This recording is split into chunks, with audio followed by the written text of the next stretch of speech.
we're looking for the limit as x goes to 0 of this ratio that involves trig functions. And so mentally, I'm just going to point out that this is going to be a 0 over 0 indeterminate, because when we plug in 0, we've got an x squared on the top that would go to 0, and sine of 0 on the bottom would go to 0. So we are looking at 0 over 0, so that we're going to have to do more.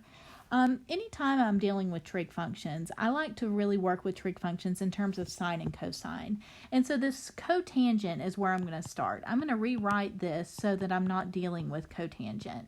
It's easier to evaluate, it's easier to manipulate if I can simply have sine and cosine in there. So cotangent of x is going to be cosine of x over sine of x. So that's what we're looking at here. So we've got a fraction within a fraction.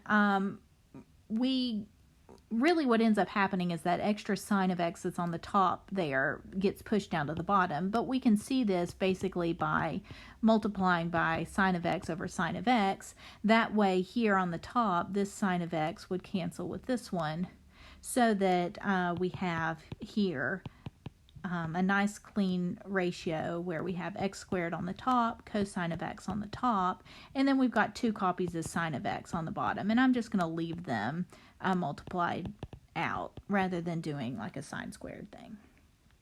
All right, so still I have 0 over 0 because I've got an x squared on the top, I've got sine of x on the bottom, each one of those goes to 0.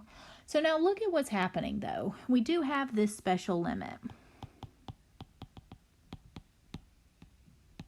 The special limit that we have would be the limit as x goes to 0 of sine of x over x is equal to 1. Okay, and now that's going to come into play here because we have copies of x. In fact, the x squared we could kind of separate as x times x. That's on the opposite side of the fraction as these copies of sine of x that we have on the bottom. And so we're really looking at the reciprocal here of our typical special limit, but we can manipulate this so that we can utilize this special limit. So I'm going to go ahead and kind of separate things out so that we can get this limit computed. So we're looking at the limit as x goes to 0. I'm going to write this as the cosine of x that's sitting there on the top as something separate, multiplied out in the front, because I want to then take that x squared and split it up as x times x on the top, and that sine of x, there's 2 copies of it on the bottom, and I'm going to split those up there into the 2 fractions. Notice I've only just taken things and I've multiplied things out, because we know when we're multiplying fractions, we just multiply all the top, we multiply all the bottom, and that's our fraction. So I'm just splitting it up in that same way. And I'm doing that because I'm wanting to group that x and the sine of x together in a single fraction so that I can utilize a special limit. But see, again here, we've got reciprocals of the special limit instead of exactly what it is, but we can again do some manipulation here. So limit as x goes to 0 of cosine of x times 1 over the right limit. So 1 over sine of x over x, and we'd have that twice.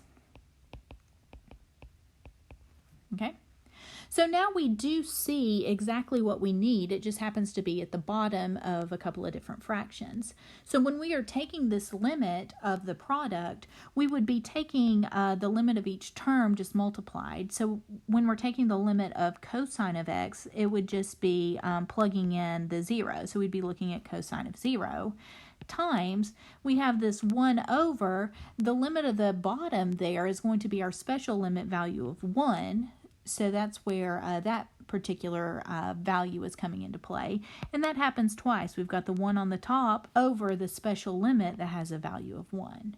So we're looking at cosine of 0 times 1 times 1. So just cosine of 0 is our final answer.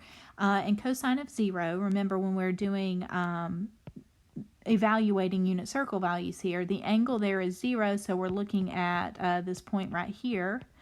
This point right here is 1, 0, and the cosine value is the x coordinate in that ordered pair, and so cosine of 0 itself is 1 also.